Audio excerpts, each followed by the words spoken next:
আজ 12ই শাওয়াল 1445 হিজরি, 9ই বৈশাখ 1431 বাংলা, 22শে এপ্রিল 2024 বাংলাদেশ সময় দুপুর 2টা 2 মিনিট।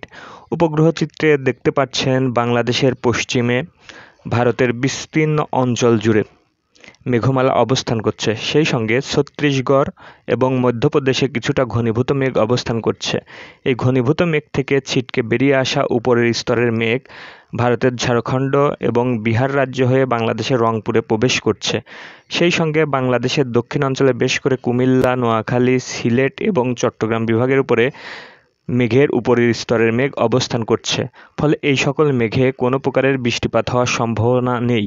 এই মেঘ যেহেতু বাংলাদেশের দিকে অগ্রসর হচ্ছে, ফলে সূর্যের উজ্জ্বল কিরণকে বাধা দান করবে। ফলে মেঘের কারণে বাংলাদেশের মাটি এবং বাংলাদেশের আশেপাশে ভারতের বিভিন্ন রাজ্যের ভূমি উত্তপ্ত হতে পারবে না। ফলে বাংলাদেশের তাপমাত্রা বেশ করে যে সকল অঞ্চলে মেঘমালা অবস্থান করছে ওই সকল অঞ্চলের তাপমাত্রা 2 ডিগ্রি সেলসিয়াস হ্রাস পেতে পারে।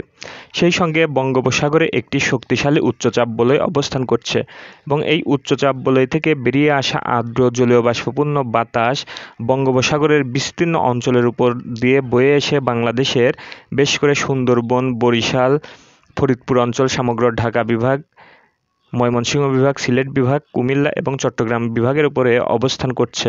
ফলে অতিরিক্ত আর্দ্রতার কারণে এই সকল অঞ্চলে ভ্যাপসা গরম অনুভূত হচ্ছে এবং তাপমাত্রা প্রায় 36 থেকে 37 ডিগ্রির মধ্যে অবস্থান করছে। সেই সঙ্গে এই আর্দ্র এবং জলীয় বাষ্পপূর্ণ বাতাস ভারতের মেঘালয় রাজ্যের মেঘালয় পর্বতে বাধাপ্রাপ্ত হয়ে আজ বিকেলের পর থেকে বাংলাদেশের কিশোরগঞ্জ, নেত্রকোনা এবং সিলেট বিভাগের 4টি জেলা, সেই সঙ্গে বাংলাদেশ সংলগ্ন ভারতের শিলচর, বাংলাদেশের কুমিল্লা অঞ্চল এবং ভারতের ত্রিপুরা রাজ্য এবং চট্টগ্রাম বিভাগের 2-1 জায়গায় অস্থায়ী দমকা হাওয়ার সঙ্গে ঝড়ো হাওয়া, কোথাও কোথাও বজ্রসহ শিলাবৃষ্টি হওয়ার সম্ভাবনা আছে। সেই সঙ্গে বাংলাদেশের বাকি অঞ্চলে আগামী 15 দিনের মধ্যে বৃষ্টিপাতের তেমন কোনো সম্ভাবনা নেই। কিন্তু এর মধ্যে যে কোনো মুহূর্তে বাংলাদেশের 2-1 জায়গায় বেশ করে রাজশাহী, রংপুর, খুলনা বিভাগ, ঢাকা, ময়মনসিংহ এবং বরিশাল বিভাগে হঠাৎ করে বজ্রসহ ঝড় বৃষ্টি হতে পারে এবং খুব ছোট্ট এলাকায় এই ঝড় বৃষ্টিপাত ঘটাতে পারে।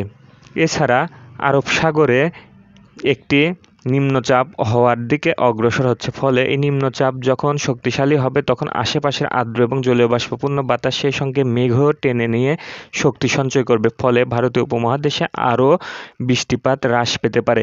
সেই সঙ্গে বাংলাদেশের পশ্চিমে Pakistan, Afghanistan, Iran, Oman, Saudi Arab এই সকল অঞ্চলের পর কোনো ঘনীভূত মেঘ বা ঘূর্ণাবর্ত নেই। ফলে পশ্চিম দিক থেকে আগত মেঘ এবং আর্দ্র বাতাস বাংলাদেশের অভিমুখে আসতে পারছে না। ফলে বৃষ্টিপাতের কিছুটা হ্রাস দেখা যাচ্ছে। এই তীব্র গরম আরও 15 থেকে 20 দিন চলতে পারে। সেই সঙ্গে বাংলাদেশের পাবনা, রাজশাহী, নাটোর, চাঁপাইনবাবগঞ্জ, কুষ্টিয়া, মেহেরপুর, চুয়াডাঙ্গা, যশোর, খুলনা, সাতক্ষীরা এই সকল অঞ্চল দিয়ে তীব্র দাবদাহ বয়ে যাচ্ছে। এই দাবদাহ বৃষ্টি না ঘটা পর্যন্ত হ্রাস পাওয়ার কোনো সম্ভাবনা নেই।